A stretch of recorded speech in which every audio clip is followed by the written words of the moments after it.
प्रिय श्रोता, अभी तक हम चंगाई के भिन्न भिन्न पहलुओं पर विचार कर रहे थे। आइए अब आगे चलें कि नया जन्म पाया हुआ, बल्कि जो सही रूप में विश्वासी कहलाता है, अर्थात सत्य पर या सच्चे व जीवित परमेश्वर पर विश्वास करता है, उसके जीवन में एक विशेष गुण का आ जाना स्वाभाविक है, और वह है परमेश्वर के प्रति श्रद्धा सहित भय। अब परमेश्वर आपके लिए भयानक या खौफनाक शक्ति या भगवान या परमात्मा आदि नहीं, बल्कि परमेश्वर पिता स्वरूप है। परमेश्वर प्रेम है, दया व करुणा का बहता हुआ दरिया है। उसका प्रेम अथाह सागर है। इसलिए इन दिनों हम परमेश्वर के भय के विभिन्न पहलुओं पर विचार करेंगे, ताकि हम ये जान लें कि क्या परमेश्वर का भय हमारे जीवन में है या नहीं। सबसे पहले तो हम ये जानें कि परमेश्वर का भय कहते किसे हैं, क्योंकि अधिकतर लोग सोचते हैं कि परमेश्वर का भय हम मानते हैं, लेकिन वे असल में जानते ही नहीं कि परमेश्वर का भय कहते किसे हैं। परिणाम स्वरूप उनका जीवन एक हारा थका, परेशानी व निराशा से भरा उलझन में पड़ा रहता है। वास्तव में परमेश्वर का भय मानने वाले व्यक्ति के जीवन में परमेश्वर से संबंध का उसके जीवन के कई पहलुओं पर असर रहता है।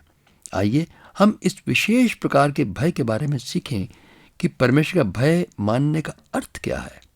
पहली पहचान, परमेश्वर का भय मानने वाले के लिए यह अवश्य है कि वह परमेश्वर की पवित्रताई, न्याय व धार्मिकता में उसके प्रेम व दया का रूप देख सकता हो, या यूं कहें कि यह जान लेना व समझ लेना कि जब परमेश्वर के जो गुण हैं, उसी पवित्रता के कारण वह पाप का न्याय करता है और दोषी ठहराता है। परमेश्वर पवित्र होने का अर्थ है कि सारे संसार से हर प्रकार से भिन्न है। उसमें किसी भी प्रकार की लीला क्रीड़ा या कुटिलता नहीं होती है।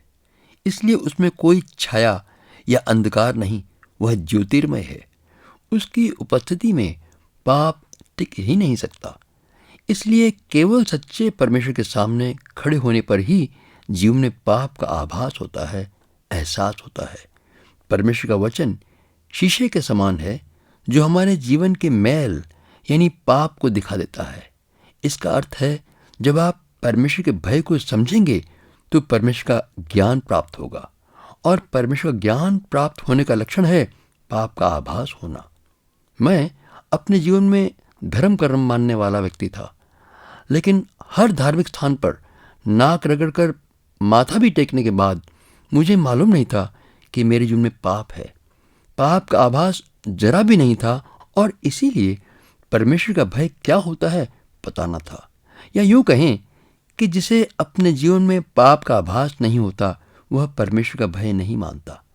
आपके जीवन के व्यवहार व चाल चलन से स्पष्ट प्रकट हो जाता है कि आप वास्तव में परमेश्वर का भय मानते हैं या भूल में हैं। क्योंकि परमेश्वर का वचन कहता है, भजन संहिता 36वां अध्याय और पहला वचन, कि दुष्ट जन का अपराध मेरे हृदय के भीतर ये कहता है कि परमेश्वर का भय उसकी दृष्टि में नहीं है। प्यारे भाई, मेरी बहन, वचन पर एक बार फिर से ध्यान दें। दुष्ट जन का अपराध मेरे हृदय के भीतर ये कहता है कि परमेश्वर का भय उसकी दृष्टि में नहीं है। अब दूसरी पहचान है कि परमेश्वर का भय मानने वाला परमेश्वर का पवित्र भय व श्रद्धा के साथ आदर करेगा, किसी और कारण से नहीं, बल्कि क्योंकि वह परमेश्वर है। महिमा, पवित्रता, महानता व सामर्थ केवल उसी की है। परमेश्वर इसीलिए सारे आदर व श्रद्धा के साथ भय का अधिकारी है। सच्चे विश्वासी में पवित्र भय और परमेश्वर के पवित्र वचन सुनकर थरथराना व कांपना देखा जाएगा, और उसके सामने कैसी भी बुराई आने पर वह उसका घृणा करके उससे दूर रहेगा। वह अपनी दृष्टि में बुद्धिमान न होगा। वह अपनी योग्यता व बुद्धि के विषय में तनिक भी घमंड नहीं करेगा, बल्कि परमेश्वर से बुद्धि मांगेगा। वह इस बात को स्वीकार करेगा कि जो उसने संसार से ज्ञान पाया, संसार से बुद्धि पाई, वह सब सीमित है और भ्रष्ट है।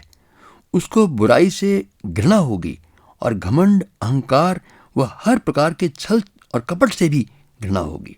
परमेश्वर का भय मात्र श्रद्धा वाला भरोसा ही नहीं, बल्कि परमेश्वर की पवित्रता, सामर्थ व धार्मिकता का आदर तथा कोई भी ऐसा कार्य जो परमेश्वर की दृष्टि में गलत या पाप हो तो उसे करने से दूर रहना, उससे भी घृणा करना है। यह भय नाश से डराने वाला भय नहीं, बल्कि ऐसा भय है जो हमें संयम में रखकर परमेश्वर के निकट लाता है, आशीषों का भागी बनाता है तथा नैतिक जीवन में पवित्रता लाता है, भरपूर जीवन व उद्धार के मार्ग पर ले जाता है। उदाहरण के लिए, जब इजरायलियों ने सीनै पर्वत पर भयंकर बिजली की गर्जन सुनी और बादल छा गया था, तो बड़ी तुर्री की ध्वनि सुनी, तो परमेश्वर के प्रकट होने को जानकर भय से कांप उठे। वह मूसा से विनती की कि वही जाकर परमेश्वर से बातचीत करे, हम परमेश्वर के वचन को नहीं सुन पाएंगे। भजन गाकर स्तुति करने वाला दाऊद राजा भी कहता है, सारी पृथ्वी के लोगों, सनातन के सच्चे व जीवित परमेश्वर से डरो, जगत के सब निवासी उसका भय माने, क्योंकि जब उसने कहा तब हो गया, जब उसने आज्ञा दी तब वास्तव में वैसा ही हो गया। उसकी युक्ति सदा स्थिर रहेगी, उसकी मन की कल्पनाएं पीढ़ी से पीढ़ी तक बनी रहेंगी। क्या ही धन्य वह है, वह जाति जिसका परमेश्वर यहोवा है, और वह समाज जिसे उसने अपना निज भाग होने के लिए चुन लिया है। अब तीसरा लक्षण है जो हम देखते हैं उस विश्वासी व्यक्ति के जीवन में, और वह है उसका पूरा भरोसा और आसरा परमेश्वर ही है कि वह उसका उद्धार करेगा। उसका भरोसा अपनी बुद्धि व युक्ति पर नहीं, बल्कि वह जान चुका है कि उसकी अपनी योग्यता व ताकत सभी बेकार हैं, क्योंकि उसने परमेश्वर के कार्यों को अपने जीवन में देखा है। उदाहरण के लिए, जब इस्राएलियों ने लाल समुद्र को सूखी भूमि की तरह पार कर लिया और फिर उसी सूखी भूमि पर फिरौन राजा की सेना डूब गई, क्योंकि समुद्र फिर से बराबर हो गया था। उस विशाल सेना का सर्वनाश यूं देखते ही देखते हो जाने के कारण उन्होंने यहोवा परमेश्वर का भय माना और उस पर भरोसा किया।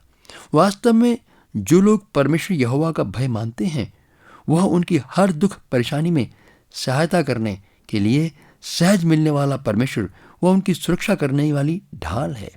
या यूं कहें कि परमेश्वर का भय उसके लोगों में विश्वास वाली आशा और भरोसा उत्पन्न करता है। इसलिए वे लोग उद्धार पा जाते हैं और परमेश्वर की क्षमा से भरे प्रेम व दया के भागी बनते हैं।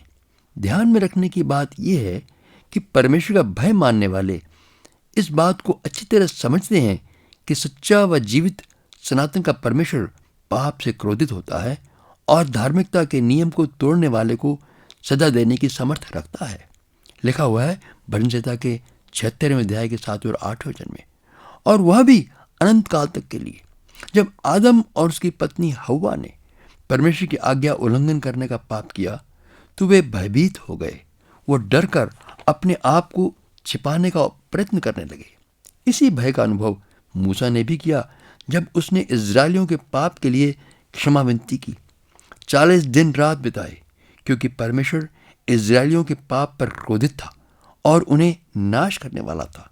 इसी कारण आज के समय के लिए परमेश्वर के वचन में लिखा हुआ है, इब्रानियों की पत्री उसका 10वां अध्याय और 31वां वचन, कि जीवित परमेश्वर के हाथों में पड़ना भयानक बात है। जी हाँ, जीवित परमेश्वर के हाथों में पड़ना भयानक बात है। प्रिय मित्र, आज हमने परमेश्वर के भय को जाना और उसके मुख्य लक्षणों पर विचार किया कि परमेश्वर का भय मानने वाला उसकी पवित्रता व सामर्थ को पहचानने लगता है। दूसरी बात कि वह भय व श्रद्धा से आदर करता है। तीसरी बात कि भय उसके जीवन में भरोसा उत्पन्न करता है। परमेश्वर की कृपा से अगले सप्ताह इसी दिन उसके अन्य पहलुओं पर विचार करेंगे। यदि आप परमेश्वर का पवित्र वचन नया नियम मंगाकर पढ़ें तो आपके जीवन में परमेश्वर अपनी बुद्धि व सामर्थ्य को प्रकट करेगा। परमेश्वर की दया आप पर बनी रहे कि आप उसकी आवाज़ सुनने के लिए लालायित रहें। आमीन।